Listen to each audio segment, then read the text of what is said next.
नमस्कार बंधुरा गृहिणी रंधन कथा चैनलটিতে তোমাদের সবাইকে স্বাগত। চলে এসেছি রান্নার নতুন একটি ভিডিও নিয়ে। আজ আমাদের রান্না ঢ্যাঁড়সের ঝাল। ঢ্যাঁড়স অনেকেরই অপছন্দের সবজি।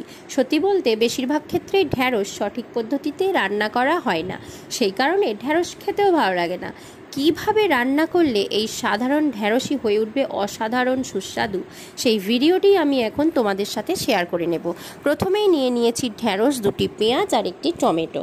তো প্রথমে আমি ঢ্যাঁড়সগুলি কেটে নিচ্ছি, কিভাবে কাটছি সেটা দেখিয়ে দিচ্ছি। আর কেটে নেব পেঁয়াজ। তো ঢ্যাঁড়সগুলো আমি এইভাবে কেটে নিয়েছি, ফ্রন্ট আর ব্যাক পোর্শনটা শুধু বাদ দিয়েছি, তো লম্বা লম্বা করে রেখেছি। আর নিয়েছি টমেটো কেটে, পেঁয়াজগুলো এরম কুচি করে নিয়েছি, আর নিয়েছি ধনেপাতা। তো এদিকে মা কড়াইতে তেল দিয়ে দিচ্ছে। তো তেল এসে গেছে, 5 ফোড়ন দিয়ে দিল। তো এবার কেটে রাখা ঢ্যাঁড়স সাবধানে এক এক করে তেলে দিয়ে দিচ্ছে, ঢাকনা দিয়ে দিল। এদিকে মশলা বলে দিই, আদা বাটা নিয়েছি, কাশ্মীরি রেড মির্চি, চিনি। তো এবার ঢাকা খুলে একটু নাড়াচাড়া করে নিতে হবে। দেখো মা একটু নাড়াচাড়া করে নিচ্ছে ঢ্যাঁড়সগুলো। তো ঢ্যাঁড়সগুলো লালচে লালচে হয়ে আসছে, ভাজা ভাজা হয়ে গেছে ঢ্যাঁড়সগুলো, সে কারণে মা এবার একটি জায়গায় ঢ্যাঁড়সগুলো তুলে নিচ্ছে।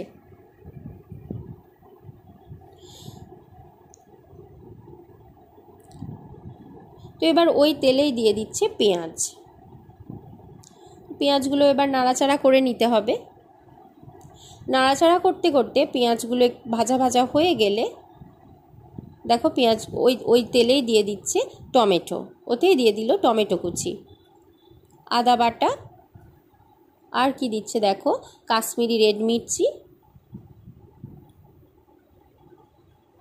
ধনে পাতা, চিনি 2 চামচ, আর হলুদ গুঁড়ো। তো এবার সব মশলাগুলো দিয়ে দিয়েছে মা। এবার ভালো করে এই মশলাটা কষে নিতে হবে। দেখো মা ভালোভাবে নাড়াচাড়া করে মশলাটা কষে নিচ্ছে। তোমরা যারা আমাদের এই ভিডিওটি দেখছো আর ঢ্যাঁড়স দেখে মুখ বেজার না করে বাড়িতে ঝটপট বানিয়ে ফেলো ঢ্যাঁড়সের এই সুন্দর রেসিপি। তো এবার ভেজে রাখা ঢ্যাঁড়সগুলো ওই মশলাতে দিয়ে ভালোভাবে নাড়াচাড়া করতে হবে। তো দেখো মা ভালোভাবে মিক্স করে নিচ্ছে, মশলার সঙ্গে ঢ্যাঁড়সগুলো ভালোভাবে মিক্স করে নিচ্ছে।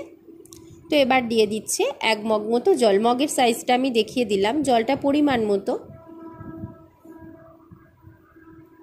তো জলটা দিয়ে ভালোভাবে নাড়াচাড়া করে নিতে হবে। এবার দিয়ে দিচ্ছে পরিমাণ মতো লবণ। এভাবে রান্না করলে সাধারণ ঢ্যাঁড়স সবাই চেটেপুটে খাবে।